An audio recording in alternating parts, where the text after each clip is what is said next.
नमस्कार, education India पर आपका एक बार फिर से स्वागत है। अभी हम बात करेंगे रीट एग्जाम के जो फॉर्म आ चुके हैं, हमारे सामने विज्ञप्ति जारी की जा चुकी थी और अब आप फॉर्म भी भर सकते हैं। इसी के बारे में बात करेंगे क्योंकि आज से ऑनलाइन आवेदन प्रारंभ हो चुके हैं। आपको स्टेप वाइज स्टेप समझाएंगे कि कैसे आपको आवेदन करना है।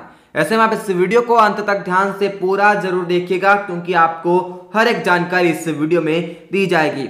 सबसे पहले अगर पदों के ऊपर नजर डालें तो आपको बता दें, अगर लेवल 1 की बात करें तो कुल 15,000 पद है और लेवल 2 की अगर बात करें तो कुल 16,000 पद है और यहाँ पर विशेष शिक्षा के अंदर भी 1000 पद है। कुल मिलाकर 32,000 पद देखने को मिल रहे हैं। इस प्रकार से हमने बात कर ली। अगर गैर अनुसूचित क्षेत्र की बात करें तो इसमें 11,500 पद है। अगर हम बात करें अनुसूचित क्षेत्र की तो इसमें 3500 पद है। उसी प्रकार ये लेवल प्रथम की बात कर रहे थे। लेवल द्वितीय की अगर बात करें तो गैर अनुसूचित क्षेत्र में 13,420 पद है और अनुसूचित क्षेत्र के अंदर 2580 पद है। इस प्रकार से कुल मिलाकर 31,000 पद देखने को मिल रहे हैं। आइए अब नोटिफिकेशन में थोड़ा आगे बढ़ते हैं और आपको बताते हैं। जैसे कि आप यहाँ पर आप अपने सामने स्क्रीन पर देख पा रहे होंगे, 10/1/2022 से इच्छुक जो आवेदक है वो आवेदन कर सकते हैं, जो कि 9 फरवरी 2022 तक जारी रहने वाला है। अगर हम फीस की बात कर ले तो सामान्य वर्ग और क्रीमी लेयर वर्ग, अगर ओबीसी के क्रीमी लेयर के अंतर्गत या फिर आप सामान्य वर्ग में आते हैं और अति पिछड़ा वर्ग है या राज्य के बाहर के समस्त वर्ग के अभ्यर्थी है, उन्हें 100 रुपये आवेदन शुल्क देनी होगी। अगर आप नॉन क्रीमी लेयर ओबीसी में आते हैं या अति पिछड़ा वर्ग एवं आर्थिक रूप से कमजोर वर्ग में आते हैं तो आपको 70 रुपये देने पड़ेंगे। वहीं अगर हम बात कर ले यहाँ पर एससी और एसटी और सहरिया वर्ग की तो इन्हें 60 रुपये आवेदन शुल्क के तौर पर देने पड़ेंगे। तो इस प्रकार से हमने बात कर ली है। फीस के लिए भी यही डेट रहने वाली है। यहाँ पर आप देख सकते हैं 10/1/2022 से 9/2/2022 तक। अब आइए बढ़ते हैं वीडियो में थोड़ा आगे और आपको बताते हैं कि कहाँ से आप आवेदन कर पाएंगे और कैसे कर पाएंगे। लेकिन उससे पहले आपसे छोटी सी रिक्वेस्ट रहेगी, वीडियो को लाइक और शेयर अवश्य करिएगा और साथ ही ऐसे वीडियोस देखने के लिए चैनल को अभी सब्सक्राइब करके बेल आइकन को दबा दीजिएगा। आइए अब वीडियो में आगे बढ़ते हैं। तो सबसे पहले आपको यहाँ पर राजस्थान की जो रिक्रूटमेंट की वेबसाइट है उस पर आ जाना होगा। तो ये वेबसाइट आपको यहाँ पर मिलेगी, इसका लिंक आपको कमेंट बॉक्स में देखने को मिल जाएगा। rajasthan.recruitment.gov.in लिखेंगे तो आप इस वेबसाइट पर आ जाएंगे। यहां पर आने के बाद ऑन गोइंग रिक्रूटमेंट का आपको ऑप्शन दिखाई देगा। यहां पर अप्लाई नाउ पर आपको क्लिक कर देना होगा। जैसे ही दोस्तों आप अप्लाई नाउ पर क्लिक करेंगे आपके सामने ये विंडो ओपन हो जाएगा, जो कि आपकी एसएसओ लॉगिन का ऑप्शन होगा। यहां पर आपको अपनी एसएसओ आईडी और पासवर्ड डाल के लॉगिन कर लेना है। आइए हम लॉगिन कर लेते हैं। जैसे ही आप इस लिंक के थ्रू लॉगिन करेंगे तो आपके सामने कुछ इस प्रकार का पेज आएगा। यहाँ पर ऑन गोइंग रिक्रूटमेंट का फिर वही ऑप्शन आ रहा है। यहाँ पर आप देख सकते हैं Rajasthan primary and upper primary school teacher direct recruitment 2021-2022। तो इस प्रकार से आपको देखने को मिल जाएगा। तो यहाँ पर आपको अप्लाई नाउ का ऑप्शन दिखाई दे रहा होगा। इसके ऊपर जैसे आप क्लिक करेंगे आपके सामने यहाँ पर एक नया ऑप्शन आ जाएगा, जिसमें आपसे पूछा जाएगा यहाँ पर आप कौन से पोस्ट के लिए अप्लाई करना चाहते हैं, जैसे general teacher level 1 non TSP, general teacher level 1 TSP. यहाँ पर फिर ये दो तो आ गए लेवल 1 के लिए। फिर यहाँ पर नीचे लेवल 2 के लिए, जैसा कि हर एक सब्जेक्ट के लिए आप देख पाएंगे। तो अभी हम यहाँ पर आपको दिखाने के लिए general teacher level 1 non TSP के ऊपर क्लिक कर देते हैं। तो यहाँ पर हमने जैसे ही क्लिक किया हमारे सामने एक और फॉर्म आ गया। ये फॉर्म आपको भरकर बताएंगे पूरा किस प्रकार से आपको फॉर्म भरना है। तो यहाँ पर आप देख सकते हैं आपसे कुछ इन्फॉर्मेशन पूछी गई है, जैसे आवेदक का नाम, यहाँ पर आपको अपना नाम डाल देना है। यहाँ पर आपको लिंक डाल देना है, फिर पिता का नाम है, फिर माता का नाम है, जन्म तिथि आपको सिलेक्ट कर लेनी है और यहाँ पर ये अपने आप आ जाएगी। जैसे आप जन्म तिथि डालेंगे, अपनी डेट ऑफ बर्थ डालेंगे, वैसे आपको पता जाएगा कि आप कितने साल और कितने महीने और कितने दिन के हो गए हो। उसके बाद आपको यहाँ पर श्रेणी डाल देनी है, यानी कि कैटेगरी डाल देनी है। सीधी सी बात है, general, EWS, OBC, OBC NCL और ओबीसी यहाँ पर दो तरीके की आ जाएगी, क्रीमी और यहाँ पर नॉन क्रीमी ये आ जाएगी। एससी और एसटी आ जाएगी। फिर सहरिया, ट्राइब और 12 डिस्ट्रिक्ट आ जाएगा। और यहाँ पर आपको देख पाएंगे एक और ऑप्शन ये है कि आप आर्थिक रूप से कमजोर है। ईडब्ल्यूएस वालों के लिए, अगर आप ईडब्ल्यूएस के अंतर्गत आते हैं, क्योंकि यहाँ पर ईडब्ल्यूएस का ऑप्शन नहीं दिखाई दे रहा है, यहाँ पर सिर्फ और सिर्फ जनरल का ऑप्शन दिखाई दे रहा है। जनरल आपको यहाँ से क्लिक कर लेना है और यहाँ से आपको यस कर लेना है अगर आप ईडब्ल्यूएस के अंतर्गत आते हैं। अगर कोई दिव्यांग है तो फिर यहाँ पर दिव्यांग वाला ऑप्शन भी दिया हुआ है कि किस प्रकार से दिव्यांग आप है।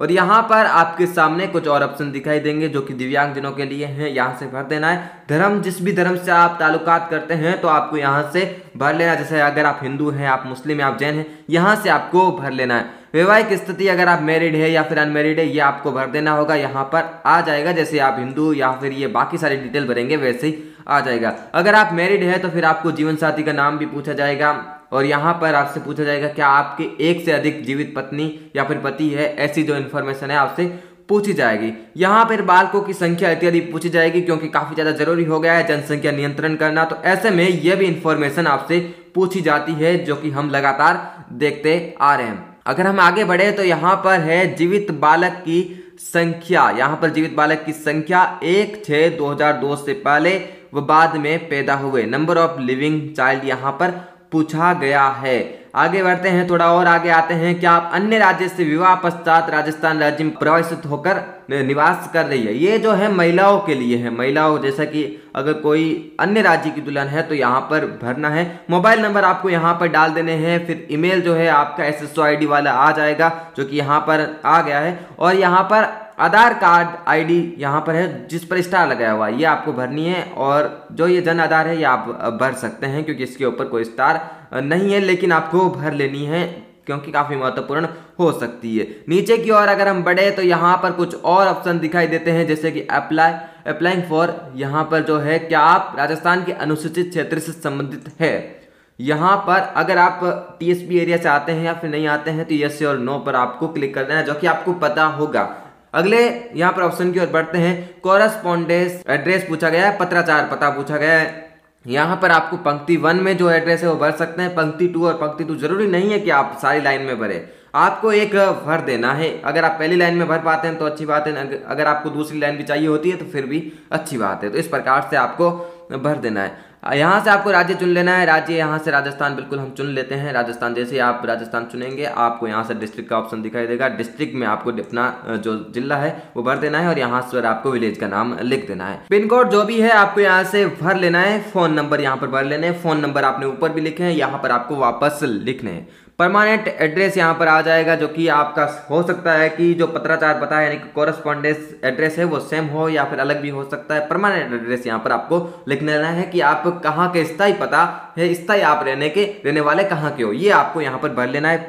यहाँ पर पंक्ति 1 है जो कि इंपॉर्टेंट है, पंक्ति 2 और पंक्ति 3 ऑप्शनल है। राज्य यहाँ पर आपको चुन लेना है, जो कि हो सकता है अगर आपका सेम पता है तो आप बिल्कुल यहाँ पर चुन लीजिएगा।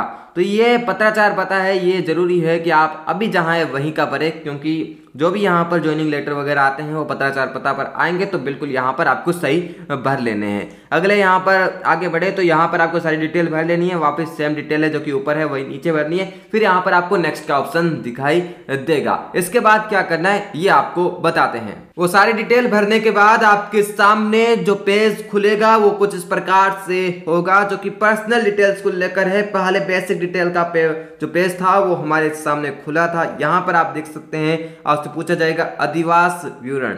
यहाँ से आपकी राष्ट्रीयता पूछी जाएगी जो बिल्कुल यहाँ पर इंडियन होने वाली है, आप इंडियन भर दीजिएगा।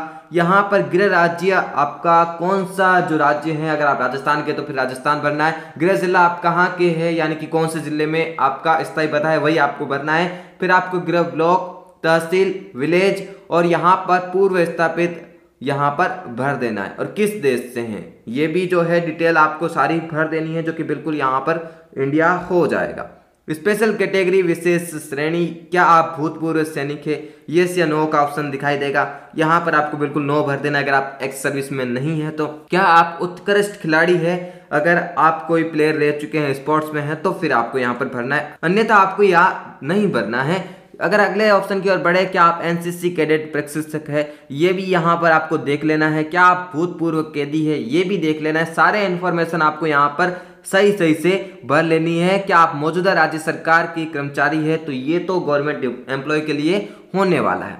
अगले यहाँ पर पेज की ओर बढ़े तो यहाँ पर is your family annual income less than 2.50 lakh, क्या आपकी 2.5 लाख से कम है, यस या नो पर आपको क्लिक कर देना है। और यहाँ पर अतिरिक्त श्रेणी ये देख लीजिएगा आप अपने अनुसार। यहाँ पर आगे हैं करेक्टर वेरिफिकेशन, चरित्र सत्यापन यहाँ पर पूछा गया है, तो आप यहाँ पर भी देख लेना। ये सारे के सारे जो है आपराधिक रिकॉर्ड के ऊपर है, तो ये जो है यहाँ पर नो या यस में ऑप्शन पर आपको क्लिक कर लेना है। ये पेज भी हम भर देते हैं और आपको बताते हैं कि आगे क्या क्या पूछा जा रहा है। अब हम तीसरे स्टेप की ओर आ चुके हैं, क्वालिफिकेशन और एक्सपीरियंस के ऊपर आ चुके हैं। यहाँ पर आपकी शैक्षणिक योग्यता पूछी जाएगी। सबसे पहले आपको यहाँ पर सेकेंडरी या इक्विवेलेंट यानी कि 10th के बारे में पूछा जाएगा।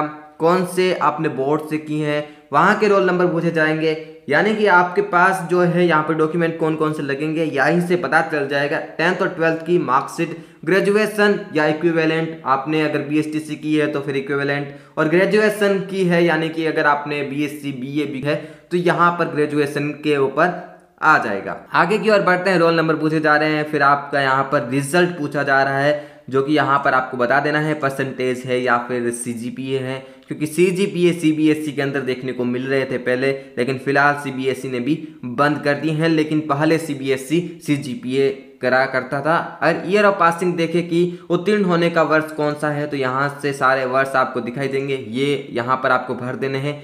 और यहाँ पर अवधि महीनों में, जो कि बिल्कुल यहाँ पर आपको सारी डिटेल अपनी भर देनी है। सीजीपीए भी यहाँ पर पूछे गए, मार्क्स या सीजीपीए, फिर परसेंटेज यहाँ पर पूछे गए, यहाँ पर जो है कुल अंक, और यहाँ पर आपके प्राप्त अंक यानी कि आपको कितने नंबर मिले हैं, और यहाँ पर आपके प्रतिशत हो जाएंगे। और अगर जिनके सीजीपीए हैं वो 9.5 से मल्टीप्लाई करके लिख सकते हैं। और प्रवेश तिथि की अगर बात करें एडमिशन डेट की, तो यहाँ पर आपको एडमिशन डेट भर देनी है और पासिंग डेट भी भर देनी है, जो कि आपको सारी जानकारी पता होगी। तो ये सारी डिटेल आपको यहाँ से भर देनी है। सबसे नीचे आप रीड 2021 भी देख रहे होंगे, यहाँ पर आपको जो भी डिटेल है रीड के अंतर्गत आपको यहाँ पर भरनी है, कितना आपका रिजल्ट रहा और कौन सा साल, जैसे कि 2021 ही है तो यहाँ पर बिल्कुल यहाँ पर 2021 आ रहा होगा। फिर आपको यहाँ पर ड्यूरेशन भर देना है, और ये जो ड्यूरेशन है इसमें रीड में तो नहीं होने वाला है, क्योंकि सीधी सी बात है, यहाँ पर आप देख सकते हैं दोनों के दोनों यहाँ पर नहीं भर सकते हैं, सीधी सी बात है। फिर आपको यहाँ पर सीजीपीए तो है नहीं, कुल अंक यहाँ पर भर लेने हैं, और यहाँ पर प्राप्त अंक भर लेने हैं, यानी कि आपको कितने नंबर मिले हैं, और प्रतिशत भी यहाँ पर आपको भरने पड़ेंगे, आप प्रतिशत निकाल के भर दीजिएगा। और प्रवेश तिथि और पासिंग डेट कोई है नहीं, तो ये जो ब्लॉक यहाँ पर किए गए हैं ये बिल्कुल यहाँ पर भरने नहीं है। तो ये सारी चीजें यहाँ पर सामने आ रही है। आइए अगले ऑप्शन की ओर बढ़ते हैं, क्या किसी भी बोर्ड, लोक सेवा आयोग ने अनुचित साधन आदि के इस्तेमाल के लिए आपको प्रतियोगी परीक्षा से बाहर किया? ये जो डिटेल है बिल्कुल आपको, अगर ऐसा होता है तो आप भी यस कर सकते हैं। बाकी ज्यादातर स्टूडेंट की नो ही रहेगा, तो नो पर ही यहाँ पर जैसा कि आप देख सकते हैं प्री इंस्टॉल्ड ही है, नो पर ही क्लिक, यहाँ पर यस पर करते हैं तो सारी चीजें आपके सामने आती है, नो पर ही आपको क्लिक करना है। फिर आपको मीडियम भरना है, यहाँ से आप मीडियम देख पाएंगे, हिंदी या इंग्लिश, ज़्यादातर हिंदी के देखने को मिल रहे हैं। आपके अगर इंग्लिश है तो आप इंग्लिश पढ़ सकते हैं। और यहाँ पर है कि आपने जो ग्रेजुएशन, पोस्ट ग्रेजुएशन की जो पढ़ाई है वो किससे की है, ये जो है ग्रेजुएशन के लिए है और ये जो है पोस्ट ग्रेजुएशन के लिए हैं, ये दोनों ही आपको ऑप्शन भर देने होंगे। फिर आप क्वालिफिकेशन और एक्सपीरियंस का जो यहाँ पर पेज है वो भर चुके होंगे। अब आपके सामने ऑप्शन रहता है आइडेंटिफिकेशन और एनक्लोजर की। इसके अंदर क्या पूछा जाएगा, इसके अंदर सारे डॉक्यूमेंट लगेंगे, आपके जितने भी डॉक्यूमेंट है, अभी जो आपने रिजल्ट प्राप्त किया है वो रिजल्ट भी यहाँ भरा जाएगा। इसके साथ 10th और 12th की मार्कशीट यहाँ से मांगी जा सकती है, ग्रेजुएशन की मार्कशीट मांगी जा सकती है, 10th की मार्कशीट और 12th की तो मुश्किल है, जो भी चीजें यहाँ पर आपसे मांगी जाएगी। अगर आपको यहाँ पर कोई भी प्रॉब्लम आती है तो हमें कमेंट बॉक्स में वैसे बताइएगा। फिर प्रेफरेंसेस का ऑप्शन दिखाई देता है, इसमें आपको सारी के सारी डिटेल वापस बताई जाएगी, आपके नाम से लेकर जो डिटेल आपने भरी है पूरी की पूरी दिखाई जाएगी, कौन कौन से जो स्कैन किए हुए डॉक्यूमेंट आपने अपलोड किए हैं ये भी दिखाए जाएंगे, और यहाँ से आप डन करने के बाद प्रिंट निकाल सकते हैं। इस प्रकार से हमने पूरी जानकारी छोटी सी वीडियो में देने की कोशिश की है। वीडियो अगर आपको पसंद आए तो अभी लाइक करिएगा, और साथ ही ऐसे वीडियोस अगर आप आगे भी देखना चाहते हैं तो बिना किसी देरी के चैनल को अभी सब्सक्राइब करके बेल आइकन को दबा दीजिएगा। मिलते हैं आपसे अगले वीडियो में किसी अन्य जानकारी के साथ, तब तक के लिए आप बने रहिए एजुकेशन इंडिया के साथ। वीडियो को देखने के लिए आपका बहुत